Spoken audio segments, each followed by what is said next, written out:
为什么中国文化扼杀人的好奇心？为什么中国人的婚姻会堕落沉沦到买卖的低级层次中？为什么中国人痴迷于买房子？为什么说中国文化是政教合一的？今天我们继续读《中国文化的深层结构》这本书。今天的读书章节中有以上问题的答案。今天读到中国人的现实感、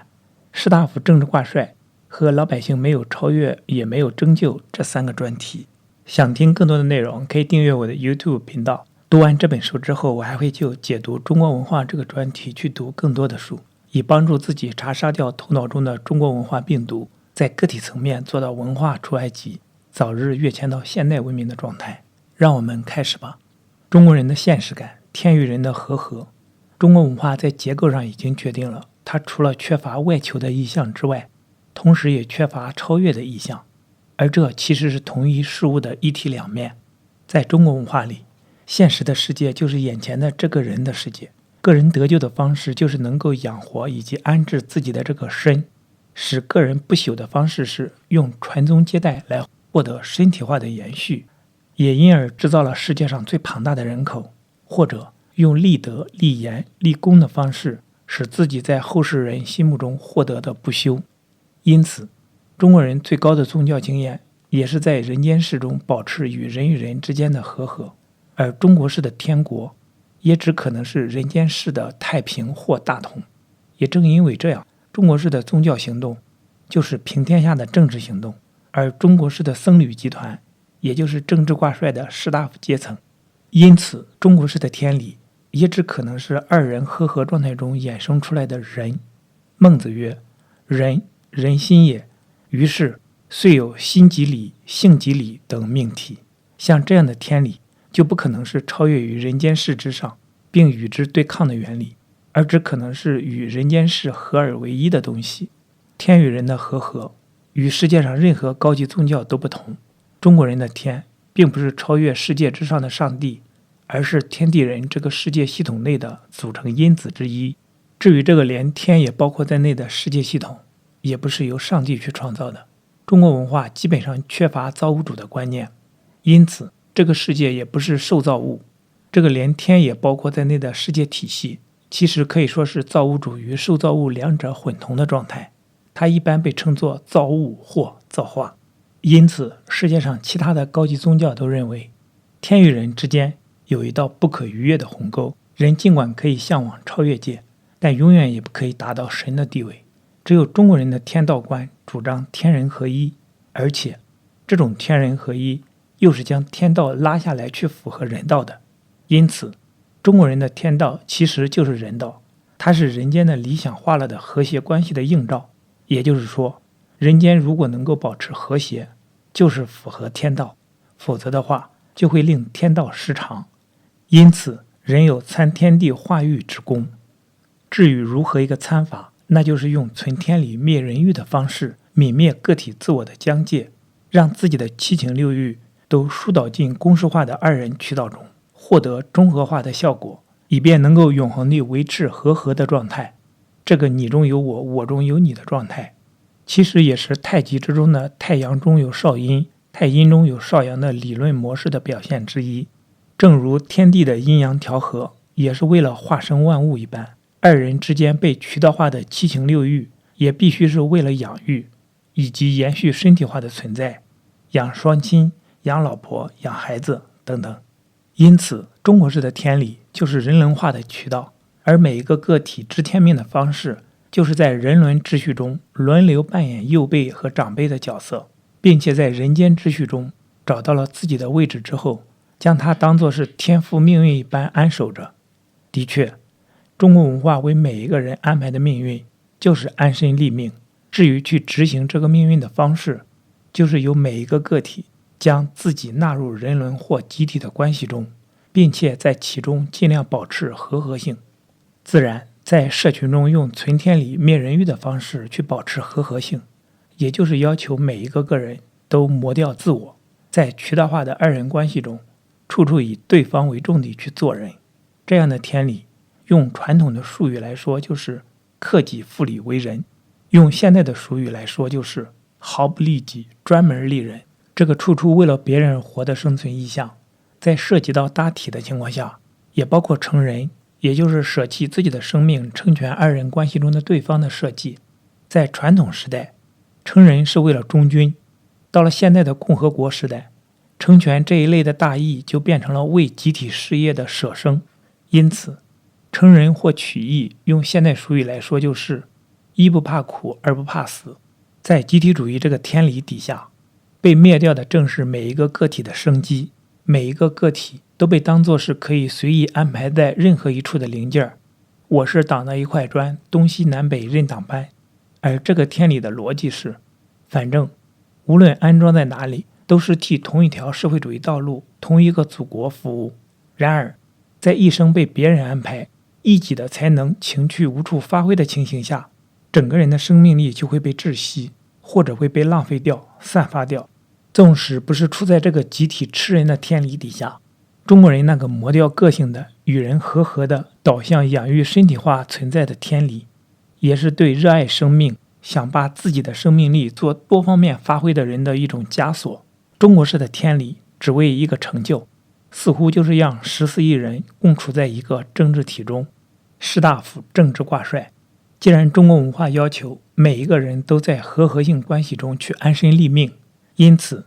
中国人的政治理想也必然要求达成这个目的。而这个政治理想就是历代统治阶层的意识形态的主要内容。在传统时代，士大夫认为他们有义务去照顾天下苍生，使每一个老百姓都能够做到安身立命。事实上，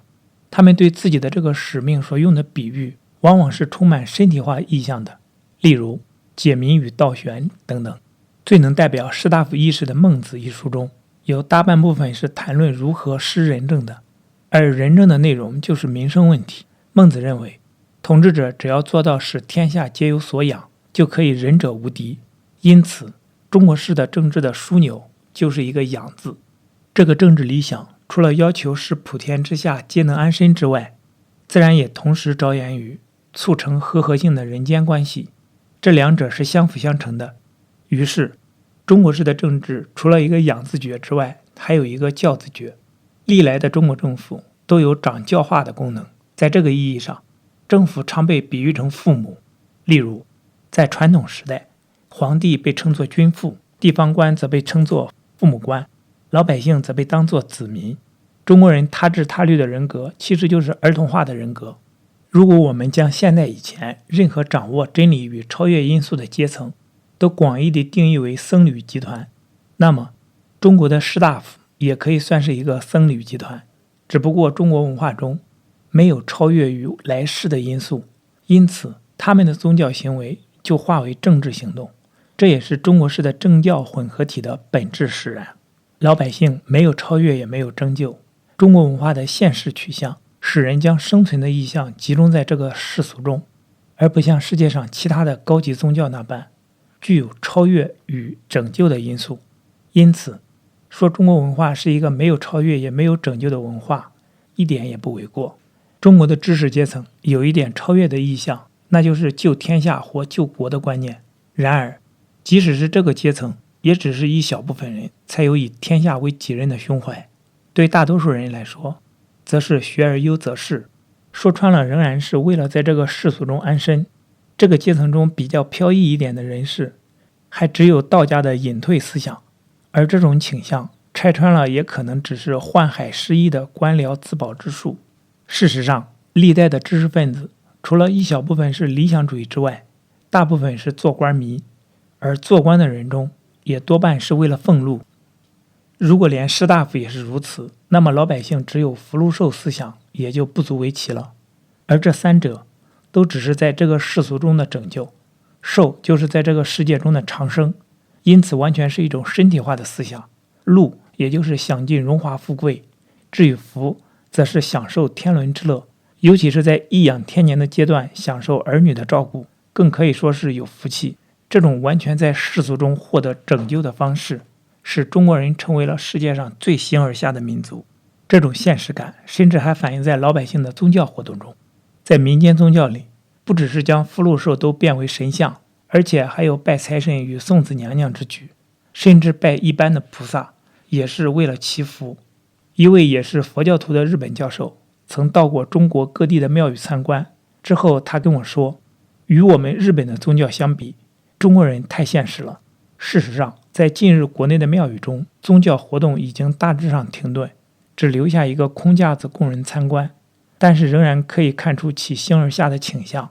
中国人的这种现实，往往使他们只看眼下在世俗中获得拯救这个显眼的考虑，于是在他们的生活意向中，就倾向于讲究实惠，这个区别于其他一切事物。一位从事中国研究、喜欢结交中国人的挪威女士告诉我，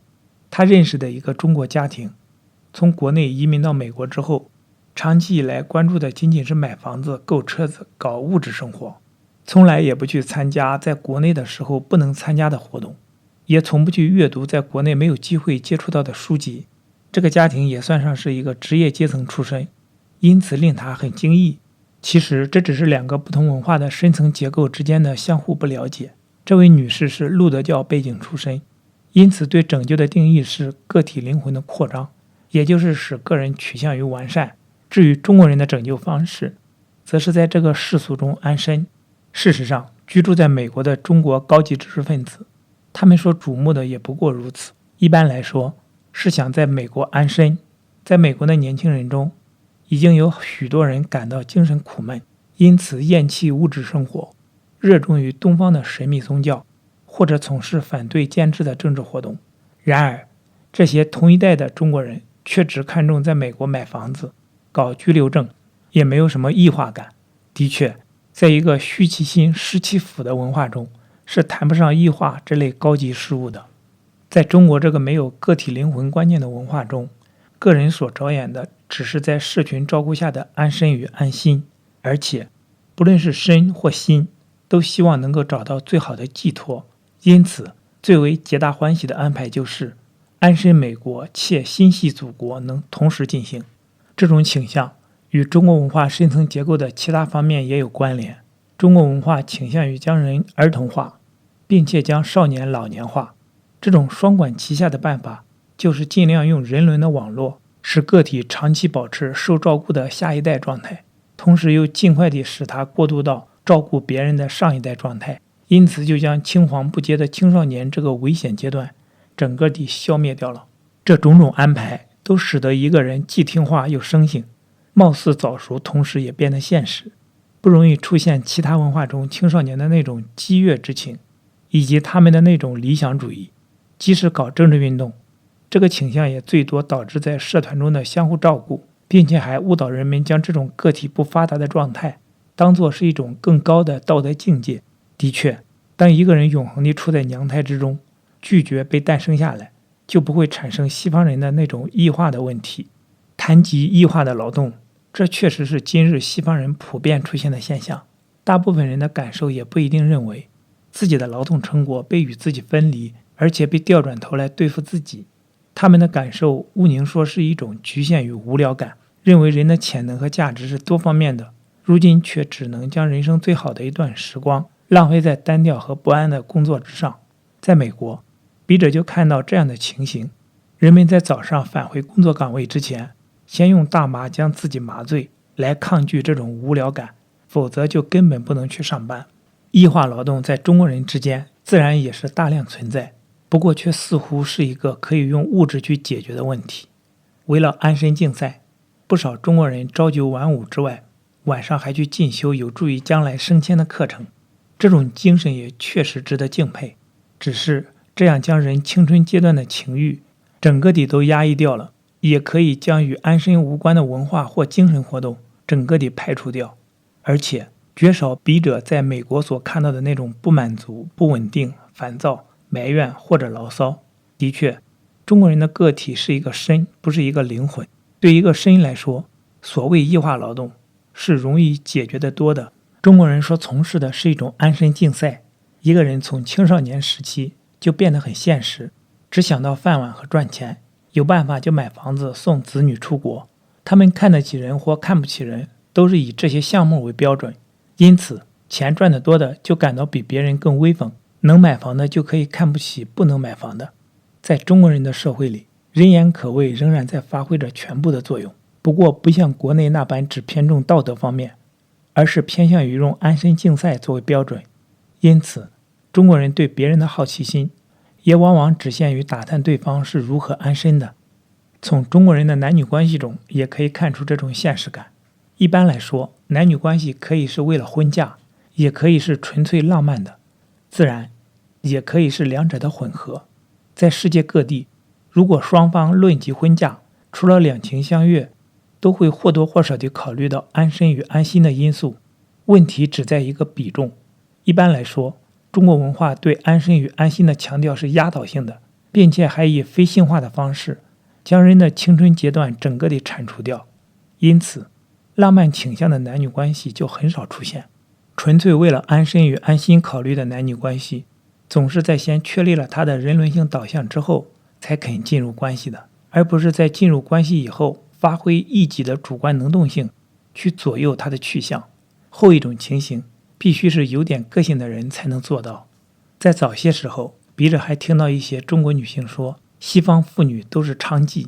言下之意似乎是因为西方妇女在婚前已经与男性搞性关系，而且往往不限于一人。笔者在美国时却听到一些当地的妇女解放分子说，她们是自己身体的主人，而任何以一己之身去换取安身的行径才是娼妓行为。这种行为本身就是一种交易，因此即使只和一个人在合法的形式下进行，也不改变其买卖交易的本质。在中国国内，即使在浓厚的人情味气氛之中，